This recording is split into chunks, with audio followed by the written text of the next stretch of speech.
Hello and welcome to The Explainer. I'm your host Val Febbo, and today we're going to be talking about defamation. We'll start with a quick definition. So the Oxford Dictionary describes defamation as the act of damaging the good reputation of somebody. So essentially spreading lies, false rumours about someone or group.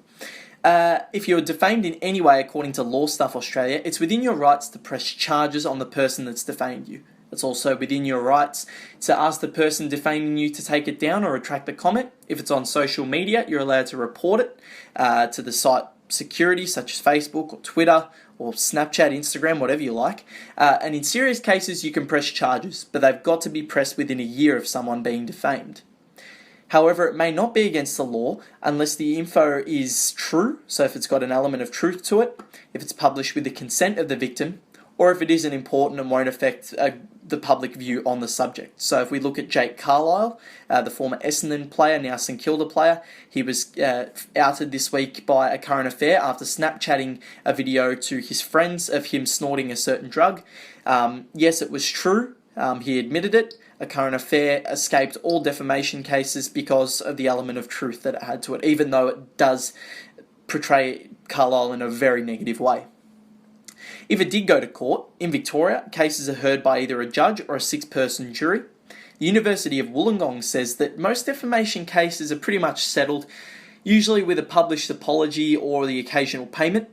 But if you are sued, you'd be out of pocket by a long way.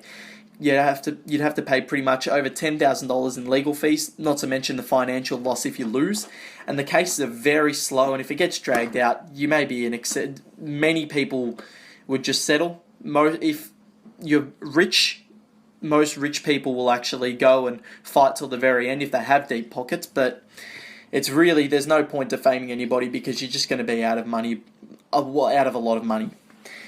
In some countries, it is possible to be put in prison, however, so depending on the severity of the defamation, so maybe if you defame the president or something like that in America, I know America, you can be put in prison, also countries like Egypt and so on. But in journalism, it's very difficult to avoid defamation with a high influx of opinion pieces being published. So, people that aren't even journalists can start their own websites and, they may not have an education on defamation. So they'll publish something without knowing and then it could land them into a lawsuit. It's also a challenge for journos as some interviewees or figures may not want things said or published. So what do you do if your boss expects a story? Does the journalist, breach many of the Australian media codes of ethics, or do they obtain another subject, which due to social media now and globalization, it's very easy to obtain another interview, ask someone else questions, and that's a great element of the world now. We're getting a lot more of the truth when we watch the news, which it's fantastic because you don't see any more lies, everything or most things nowadays are transparent. But a key example of defamation in journalism is the Peter Grest case. The Australian Al Jazeera journalist, along with 2 colleagues, produced accused false news by the Egyptian government that was considered defamation. As the Egyptian laws are quite strict, as I mentioned, the government took a strong stance by sentencing Grest and his colleagues for 7 years in prison.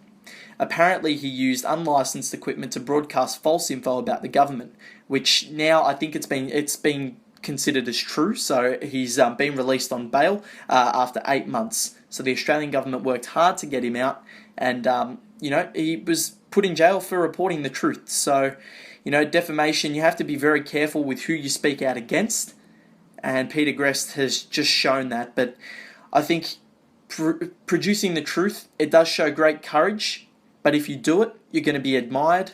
You may be in some hot water in some places, but most of the time, if you report the truth, you're going to be looked on in high regard. And that's what defamation is the opposite of. If you defame someone, you're going to be looked at negatively. If it's lying about someone, it's not truthful. So for all you people who want to defame somebody, don't do it. It's really not worth it. You're going to be out of pocket, and it's untruthful. That's my explanation of defamation. Hope you have a lovely day. I'm Val Febbo.